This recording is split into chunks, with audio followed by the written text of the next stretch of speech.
নমস্কার, আমি রত্না রয়েছে আপনাদের সঙ্গে। পাশে যে ভিডিওটি দেখাচ্ছি সেই ভিডিওতে দেখা যাচ্ছে যে একজন লোক সে একটি তরুণ এবং তরুণীকে কিভাবে লাঠি দিয়ে মারছে। পাশের সমস্ত লোকেরা ঘিরে রেখে দিয়েছে এবং মাঝখানে তাদেরকে বাঁশ দিয়ে বেধড়ক মারধর করা হচ্ছে। তার সঙ্গে আরো দু একজন রয়েছে। আর এই কালো গেঞ্জি পরা যে লোকটি মারছে তাকে এলাকায় জেসিবি বলে ডাকা হয়। তিনি জেসিবি বলে এখানে বিখ্যাত, জেসিবি বাহুবলী বলা যেতে পারে। আর এই জায়গাটি চোপড়ার লক্ষ্মীকান্তপুর গ্রাম পঞ্চায়েতের। চোপড়ার বিধায়ক হাবিবুর রহমান তার সঙ্গী সাথী হচ্ছে এরা। এবং যেটা জানা যাচ্ছে যে এই তরুণ তরুণীর বিবাহ বহির্ভূত সম্পর্ক, তার জেরে তাদেরকে নিয়ে সালিশি বিচার করা হয়। আর এই সালিশি বিচার করতে গিয়ে তাদেরকে এই শাস্তিটা দেওয়া হচ্ছে। যে শাস্তি দেওয়ার কথা, শাস্তি হবে কি হবে না সেটা ব্যাখ্যা করার কথা কোর্টের, এবং পুলিশ প্রশাসন সেখানে হস্তক্ষেপ করবে সেটা না করে এই হাবিবুর রহমানের বাহিনী, বলা যেতে পারে মমতা বন্দ্যোপাধ্যায়ের বাহিনী, তারা এভাবে নিজের হাতে আইন তুলে তারা শাস্তি দেওয়ার নিদান দিচ্ছে, তারা শাস্তি দিচ্ছে। এবং এই নৃশংস ঘটনা শুধু এখানে নয়, এর আগে কয়েকদিন আগেকার ঘটনা কোচবিহারে, সেখানেও আমরা দেখেছি যে কিভাবে বিজেপি করার অপরাধে একজন মহিলা, তিনি মুসলিম হয়ে কেন বিজেপি করছে, সেই অপরাধে তাকে একেবারে তার কাপড়, জামা কাপড় খুলে তাকে 1 কিলোমিটার দৌড় করানো হয়েছে, তাকে বেধড়ক মারধর করা হয়েছে। এবং সেখানে দাঁড়িয়ে মুখ্যমন্ত্রী নীরব, প্রশাসন নীরব। 5 দিন কেটে যাওয়ার পর তার বয়ান নেওয়া হয়েছে। এবং এই সমস্ত ঘটনা যে শুধু ভোট পরবর্তী হিংসা নয়, এর আগে আমরা সন্দেশখালীতেও দেখেছি। সেখানে মমতা বন্দ্যোপাধ্যায় নিজে দাঁড়িয়ে বলেছেন যে টাকার বিনিময়ে তারা এই ধরনের ঘটনা ঘটিয়েছে। ফলে সন্দেশখালীর অত্যাচার, সন্দেশখালী শাহজাহান যে শুধু সন্দেশখালীতেই নয়, পশ্চিমবাংলার বিভিন্ন জায়গায় রয়েছে, তা কিন্তু একেবারে পরিষ্কার হয়ে যাচ্ছে মানুষের সামনে।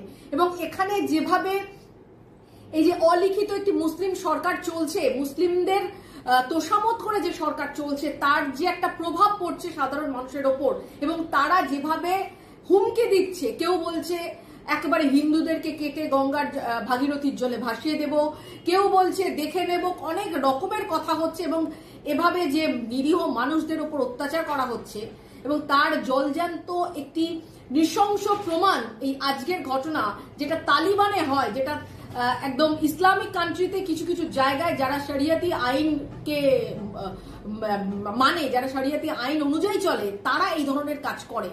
এবং সেটা আমরা এখানে দেখতে পাচ্ছি। মানে এখানে একটা অঘোষিত শরিয়তি আইন চলছে এবং সেই আইনটার মদত দিচ্ছে, সেই আইনের মদত দিচ্ছে মুখ্যমন্ত্রী মমতা বন্দ্যোপাধ্যায় নিজে।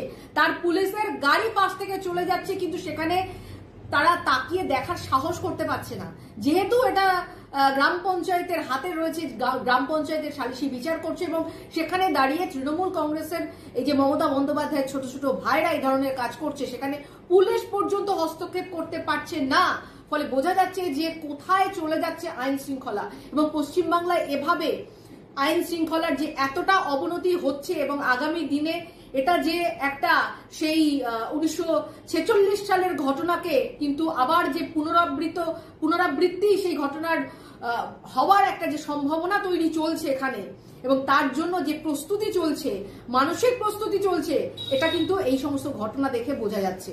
এবং এখানে দাঁড়িয়ে এই যে জেসিবি বলে যে যিনি পরিচিত বাহুবলী, জেসিবি বাহুবলী তৃণমূল কংগ্রেসের, সেটা কিন্তু হাবিবুর রহমান এখানকার বিধায়ক তিনি কিন্তু স্বীকার করেছেন। এবং তিনি তাকে যখন প্রশ্ন করা হচ্ছে যে একদম পার্টিকুলারলি এই ব্যক্তিটি তৃণমূল কংগ্রেসের কিনা, তখন কিন্তু তিনি রেগে যাচ্ছেন। তিনি বলছেন আর কোনো সংবাদ আপনাদের কাছে কি আর পরিবেশন করার নেই, শুধুমাত্র এই ধরনের কাজগুলো করতে হয়। এবং হাবিবুর রহমান ঘটনাটি যখন জানতে পারে, তারপরেও কোনো রকম তৎপরতার সাথে কোনো অ্যাকশন নেওয়া হয়নি। এবং এটা দেখেই পরিষ্কার হচ্ছে যে এই পুলিশ প্রশাসনকে কিভাবে তৃণমূল কংগ্রেস একেবারে পুলিশ প্রশাসনকে কন্ট্রোল করে। এবং পুলিশের যে কাজটা, সেই কাজটা কিন্তু এই তৃণমূল কংগ্রেসের যারা বাহুবলী রয়েছে, যারা শাহজাহানের বংশধর, তারা কিন্তু পুরোটাই লিড করছে। এটা কিন্তু একেবারে পরিষ্কার হয়ে যাচ্ছে। পরস্পর যে ঘটনাগুলো পশ্চিমবাংলায় ঘটছে, সেটা দেখে এটাই নিশ্চিত হওয়া যাচ্ছে।